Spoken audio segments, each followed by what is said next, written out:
कहानी। दो ठग बहनें। राजस्थान की तपती धरती, जहां दिन में सूरज आग उगलता और रात में चांदनी भी रहस्यमयी लगती, वहीं एक छोटी सी बस्ती मल्हारगढ़ थी। यह बस्ती बाहर से देखने पर शांत लगती थी, लेकिन इसके भीतर एक अलग ही दुनिया बसती थी। ठगों, चोरों और धूर्त लोगों की दुनिया। इसी बस्ती में जन्मी थीं रूपाली और चंपा। इन दोनों बहनों की मां एक नाचने वाली थी, जो राजाओं और सेठों के दरबारों में नृत्य करके अपना पेट पालती थी। उनके पिता का कोई अता पता नहीं था। बंजारों की दुनिया में यह आम बात थी। रूपाली बड़ी थी, तेज दिमाग और चालाक। चंपा छोटी थी, चप्पल, मासूम दिखने वाली, लेकिन अंदर से उतनी ही धूर्त। बचपन से ही इन दोनों ने सीखा था कि सच्चाई और झूठ में अंतर बस इतना ही होता है कि कौन किसे पहले समझता है। बस्ती में रहने वाले लोग इन दोनों बहनों से प्यार तो करते थे, लेकिन उन पर भरोसा नहीं करते थे, क्योंकि इन दोनों ने छोटी उम्र से ही ठगी को एक कला बना लिया था। जब रूपाली 12 साल की और चंपा 10 साल की थी, तब उन्होंने अपनी पहली ठगी को अंजाम दिया। एक दिन बस्ती में एक व्यापारी आया जो रत्न और आभूषण बेचता था। आओ आओ, दुनिया के सबसे कीमती रत्न और सोने की मालाएं लो। रूपाली और चंपा ने उसे घेर लिया। बाबा, हमें भी देखने दो, ये पत्थर कैसे चमकते हैं?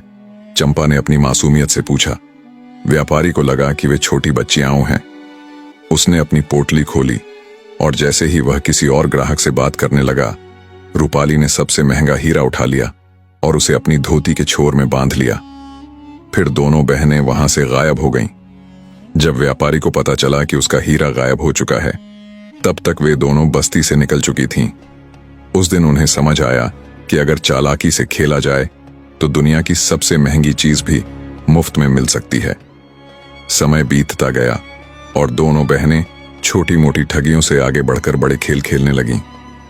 वे कभी राजकुमारियों की तरह सजतीं, कभी गरीब भिखारिनों का वेश धरतीं और कभी नर्तकियों की तरह लोगों को अपने जाल में फंसातीं। लेकिन उनका सबसे बड़ा सपना था राजा का खजाना लूटना। हमने बहुत सेठों को ठगा, लेकिन असली मजा तब आएगा जब हम राजा के खजाने तक पहुंचेंगे, चंपा ने कहा। रूपाली मुस्कुराई। अगर राजा को ठगना है तो पहले हमें उसके दरबार तक पहुंचना होगा। राजा प्रताप सिंह बहुत समझदार और सख्त शासक था। उसके महल में घुसना आसान नहीं था, लेकिन रूपाली और चंपा के पास चालाकी की कोई कमी नहीं थी। वे दोनों राजमहल के एक बुजुर्ग दरबारी से मिली। हम वैद्य हैं और ऐसी औषधि बनाती हैं जिससे राजा की ताकत दोगुनी हो जाएगी। दरबारी को यकीन हो गया और वे महल के अंदर पहुंच गईं। अब उनका असली खेल शुरू होने वाला था। महल में सबसे बड़ा खतरा था राजा का सेनापति वीरसेन। वीरसेन न केवल राजा का सबसे वफादार सेनानी था, बल्कि बहुत ही तेज दिमाग वाला व्यक्ति भी था। रूपाली ने तय किया कि वीरसेन को पहले अपने जाल में फंसाना होगा। एक दिन वह महल के बगीचे में बैठा था। तभी रूपाली वहां पहुंची, एक सुंदर, मासूम और लाचार लड़की के रूप में। राजकुमार, क्या आप मेरी मदद करेंगे? वीरसेन ने उसे देखा। उसकी आंखों में गजब की मासूमियत थी। धीरे धीरे वीरसेन को रूपाली से प्रेम होने लगा, लेकिन उसे यह नहीं पता था कि यह प्रेम उसके जीवन की सबसे बड़ी भूल साबित होने वाला था। वीरसेन के विश्वास में आ जाने के बाद रूपाली ने उससे महल के गुप्त तहखाने के बारे में पूछना शुरू किया। वीरसेन ने बताया कि राजा का सबसे अनमोल खजाना महल के नीचे एक गुप्त सुरंग में छिपा हुआ था। अब बहनों का खेल शुरू हो चुका था। चंपा ने कहा, हमें इस खजाने तक पहुंचना होगा, लेकिन बिना किसी को शक हुए। रूपाली ने वीरसेन से कहा, अगर तुम मुझसे सच्चा प्यार करते हो तो मेरे लिए उस खजाने को देखने का इंतजाम करो। वीरसेन, जो अब पूरी तरह से रूपाली के प्रेम में पड़ चुका था, कुछ भी करने को तैयार था। वीरसेन ने खजाने के दरवाजे को खोल दिया, लेकिन जैसे ही उसने भीतर कदम रखा, चारों ओर से सैनिकों ने उसे घेर लिया। रूपाली और चंपा ने राजा को पहले ही गुप्त संदेश भेज दिया था कि सेनापति गद्दारी कर रहा है। राजा के आदेश पर वीरसेन को गिरफ्तार कर लिया गया, लेकिन जब राजा ने दोनों बहनों की ओर देखा, तब तक वे वहां से गायब हो चुकी थीं। वे खजाने के साथ भाग चुकी थीं। रूपाली और चंपा को लगा कि वे जीत गई हैं, लेकिन तभी उनके सामने एक रहस्यमयी साधु प्रकट हुआ। तुमने अपने पूरे जीवन में ठगी और छल किया है, लेकिन अब तुम्हारी चालें खत्म हो चुकी हैं। साधु ने दोनों को एक श्राप दिया, जिससे उनकी किस्मत बदल गई। रूपाली और चंपा ने जैसे ही खजाने से भरी गाड़ी को खींचना चाहा, एक रहस्यमयी आंधी उठी। वह साधु जिसने उन्हें श्राप दिया था, हवा में गायब हो गया। परिणाम तुरंत दिखने लगा। उनकी आंखों के सामने अंधेरा छाने लगा, खजाना पानी की तरह बह गया और उनके शरीर में कमजोरी आने लगी। रूपाली ने चीखते हुए कहा, यह क्या हो रहा है? खजाना कहाँ गया? चंपा कांपती आवाज में बोली, दीदी, लगता है यह श्राप सच हो रहा है। अब वे महल से भाग तो चुकी थीं, लेकिन उनके पास कुछ नहीं बचा था। कुछ ही दिनों में उनकी हालत बदतर हो गई। जिन गलियों में वे ठग थीं, उन्हीं गलियों में वे अब भिखारी बन गईं। साधु के श्राप का असर इतना भयानक था कि जो भी उन्हें शरण देता, उसका दुर्भाग्य बढ़ जाता। मल्हारगढ़ में भी किसी ने उन्हें पनाह नहीं दी। अब वे अकेली, भूखी और बदहवास थीं। परंतु एक ठग कभी हार नहीं मानता। रूपाली ने ठान लिया कि अगर साधु ने उन्हें श्राप दिया है तो इसका तोड़ भी मिलेगा। हमें वापस महल जाना होगा। चंपा चौंक गई, क्या वहां राजा हमें मार डालेगा? रूपाली ने गंभीर स्वर में कहा, हम उसे ऐसा मौका देंगे ही नहीं। और अब उन्होंने अपने जीवन की सबसे खतरनाक योजना बनाई, राजा को ही ठगने की। रूपाली और चंपा ने एक नई चाल चली। उन्होंने अपने चेहरे पर भस्म लगाया, सफेद वस्त्र पहने और खुद को देवी के अवतार के रूप में प्रस्तुत किया। फिर वे राजमहल के पास स्थित एक मंदिर में बैठ गईं। धीरे धीरे लोग उनके पास आने लगे। ये कौन है? क्या ये कोई साध्वी है? इनकी बातें कितनी गूढ़ हैं। कुछ ही दिनों में उनकी ख्याति राजा प्रताप सिंह तक पहुंच गई। राजा ने अपने सैनिकों को भेजा, जाओ इन देवी स्वरूप स्त्रियों को मेरे दरबार में बुलाओ। रूपाली और चंपा को महल में लाया गया। राजा ने उन्हें देखते ही पहचान लिया, लेकिन वे अब पूरी तरह बदली हुई थीं। रूपाली ने गंभीर स्वर में कहा, राजन, हम साधारण स्त्रियां नहीं, तपस्विनी हैं। हमें एक साधु ने श्राप दिया था और हमें मोक्ष के लिए एक महान कर्म करना होगा। राजा उनकी बातों में उलझने लगा। कैसा कर्म? चंपा ने तुरंत जवाब दिया, राजा को एक महान दान करना होगा, जिससे राज्य का कल्याण होगा। राजा ने पूछा, कैसा दान? रूपाली ने उत्तर दिया, गुप्त खजाने का एक अंश हमें देना होगा, ताकि हम इसे पवित्र कर सकें और श्राप से मुक्त हो सकें। राजा सोच में पड़ गया। क्या सच में यह कोई दिव्य घटना है? उसने अपने पुरोहित से सलाह ली और पुरोहित ने कहा, महाराज, देवी का आशीर्वाद लेने में हानि क्या है? राजा मान गया और उन्हें खजाने से स्वर्ण मुद्राएं सौंप दी। रूपाली और चंपा की योजना सफल हो गई थी। खजाना हाथ लगते ही वे वहां से निकलने लगीं। लेकिन तभी राजा ने उन्हें पुकारा, रुको। रूपाली का दिल तेजी से धड़कने लगा। क्या उनकी ठगी पकड़ी गई?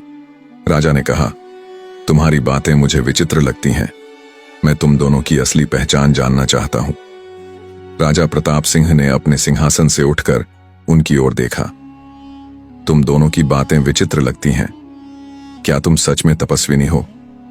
रूपाली ने मन ही मन सोचा, अगर हमें इस बार पकड़ा गया तो बचना असंभव होगा, लेकिन ठगों की दुनिया में घबराना मौत को बुलाने जैसा होता है। रूपाली ने शांत स्वर में कहा, महाराज, आपकी शंका स्वाभाविक है, लेकिन यदि हमें और परखा गया तो देवी की कृपा आपके राज्य पर नहीं पड़ेगी। राजा कुछ पल सोचता रहा। पुरोहित ने धीरे से कहा, महाराज, संदेह करना उचित है, परंतु देवी को नाराज करना भी सही नहीं होगा। राजा को लगा कि कहीं सच में कोई दैवीय शक्ति न हो। उसने हाथ जोड़कर कहा, यदि तुम सच में देवी स्वरूप हो तो कृपया राज्य के कल्याण हेतु हमें आशीर्वाद दो। रूपाली ने राहत की सांस ली। चंपा ने तुरंत आगे बढ़कर राजा के सिर पर हाथ रखा और कहा, राज्य में सुख समृद्धि बनी रहेगी। बस यह सोने की मुद्राएं हमें दे दीजिए, ताकि हम इन्हें पवित्र कर सकें। राजा ने उनकी बात मान ली और दो ठग बहनें राजमहल से बड़ी मात्रा में खजाना लेकर बाहर निकल गईं। रूपाली और चंपा ने तुरंत फैसला किया कि अब उन्हें इस राज्य से निकलना होगा। हमें यहां से जितनी जल्दी हो सके भागना होगा, चंपा ने घबराते हुए कहा। रूपाली ने मुस्कुराते हुए कहा, डरने की कोई जरूरत नहीं। हम सबसे होशियार हैं। उन्होंने एक बैलगाड़ी किराए पर ली और रात के अंधेरे में राज्य की सीमा पार करने की योजना बनाई। लेकिन उन्हें नहीं पता था कि इस बार खेल उनके हाथ से निकलने वाला था। राजमहल में राजा के मन में अब भी संदेह बना हुआ था। जब दोनों बहनें महल से निकल गईं, तो राजा ने अपने गुप्तचरों को आदेश दिया, जाओ और पता करो कि ये स्त्रियां कौन थीं। सैनिकों को कुछ ही समय में सच्चाई पता चल गई। महाराज, ये कोई तपस्विनी नहीं बल्कि कुख्यात ठग बहनें हैं। ये पहले भी कई लोगों को ठग चुकी हैं। राजा क्रोधित हो गया। मुझे उन दोनों की तुरंत गिरफ्तारी चाहिए। रूपाली और चंपा अपनी बैलगाड़ी से जंगल के रास्ते भाग रही थीं। रात का समय था और चारों ओर सन्नाटा था। तभी अचानक घोड़े दौड़ने की आवाज आई। चंपा ने डरकर कहा, दीदी, लगता है कोई हमारा पीछा कर रहा है। रूपाली ने गाड़ी तेज करने की कोशिश की, लेकिन सामने से सैनिकों ने उनका रास्ता रोक लिया। तुम दोनों को राजा प्रताप सिंह के आदेश पर गिरफ्तार किया जाता है। चंपा की आंखों में डर था, लेकिन रूपाली अब भी शांत थी। क्या वे पकड़ी जाएंगी या उनके पास अभी भी कोई आखिरी चाल बची है? रूपाली ने झटके से चंपा का हाथ पकड़ा और कहा, अब बस एक ही तरीका बचा है। क्या? चंपा ने घबराते हुए पूछा। रूपाली ने धीमे से कहा, साधु के श्राप को उलटने का तरीका हमें उसी से पूछना होगा। चंपा चौंक गई। तुम पागल हो, वह हमें दोबारा श्राप दे देगा। रूपाली ने कहा, लेकिन अगर हमें उसके श्राप से मुक्ति पानी है और इस मुसीबत से बचना है तो हमें उसी से सहायता मांगनी होगी। अब सवाल था, क्या वह साधु उनकी मदद करेगा या उनका अंत निश्चित है? रूपाली और चंपा को घेरकर सैनिक खड़े थे। चारों ओर जलती हुई मशालों की रोशनी थी और राजा प्रताप सिंह घोड़े पर बैठा उन्हें घूर रहा था। तुम दोनों ने मेरे राज्य को ठगने की हिम्मत कैसे की? राजा की गूंजती हुई आवाज में गुस्सा था। रूपाली ने घबराने के बजाय मुस्कुराते हुए कहा, महाराज, हम ठग हैं, लेकिन हमने किसी का रक्त नहीं बहाया। हमने सिर्फ अपनी बुद्धि का प्रयोग किया। राजा ने तलवार निकाल ली। तुम्हारी चालाकी ही तुम्हारा अंत करेगी। चंपा ने डरकर रूपाली की ओर देखा, लेकिन तभी रुको, गहरी रहस्यमयी आवाज गूंजी। सभी ने देखा कि जंगल से वही साधु धीरे धीरे बाहर आ रहा था, जिसकी भविष्यवाणी ने इन बहनों की किस्मत बदल दी थी। साधु ने अपनी जटाओं को झटका और बोला, मैंने तुम दोनों को पहले ही चेतावनी दी थी कि ठगी का अंत बुरा होगा। रूपाली ने हाथ जोड़कर कहा, महात्मा, हमें क्षमा करें। हम अपने पापों को स्वीकार करती हैं, लेकिन कृपया हमें इस संकट से बचाए। राजा ने साधु की ओर देखा। महात्मा, क्या इन्हें दंड देना उचित नहीं होगा? साधु ने राजा को शांत करने के लिए हाथ उठाया। मनुष्य जब तक स्वयं अपनी भूल नहीं समझता, तब तक उसे सुधारा नहीं जा सकता।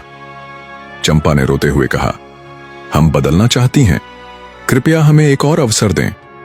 राजा प्रताप सिंह सोच में पड़ गया। साधु ने आंखें बंद की और गहरी आवाज में कहा, ठगी और छल से धन प्राप्त करना तुम्हारे जीवन का लक्ष्य था, लेकिन अब तुम्हारे पास दो रास्ते हैं।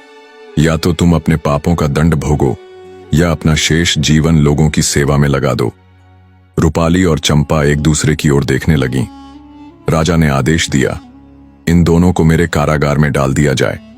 लेकिन तभी चंपा ने घुटनों पर गिरकर कहा, नहीं महाराज, हमें एक मौका दीजिए। हम ठग नहीं बल्कि इस राज्य की रक्षक बनना चाहती हैं। राजा और साधु दोनों आश्चर्य से उनकी ओर देखने लगे। साधु ने राजा से कहा, राजन, कभी कभी सबसे बड़े ठग भी सबसे बड़े रक्षक बन सकते हैं। यदि ये सच में बदलना चाहती हैं, तो इन्हें अवसर देना उचित होगा। राजा ने गहरी सांस ली और कहा, ठीक है, परंतु यदि तुमने फिर से कोई छल किया तो इसका परिणाम घातक होगा। रूपाली और चंपा ने सिर झुका दिया। रूपाली और चंपा ने ठगी छोड़कर गांवों में जाकर गरीबों की मदद करनी शुरू की। उन्होंने अपने बुद्धि और चालाकी का उपयोग अब लोगों को ठगों से बचाने में किया। धीरे धीरे उनका नाम पूरे राज्य में फैलने लगा। वे ठग बहनें जो अब रक्षक बन गईं। राजा प्रताप सिंह ने जब देखा कि वे सच में बदल गई हैं, तो उन्हें माफ कर दिया। साधु ने एक दिन उनसे कहा, अब तुम दोनों ने अपना पाप धो दिया है, परंतु याद रखना, लालच का खेल हमेशा विनाशकारी होता है। रूपाली और चंपा ने उनकी बात गांठ बांध ली। अब वे पहले जैसी ठग बहनें नहीं थीं। वे दो बहनें थीं जिन्होंने अंधकार से प्रकाश तक का सफर तय किया था। और इस तरह दो ठग बहनों की कहानी समाप्त हुई, लेकिन उनके बदलाव की गाथा हमेशा याद रखी जाएगी।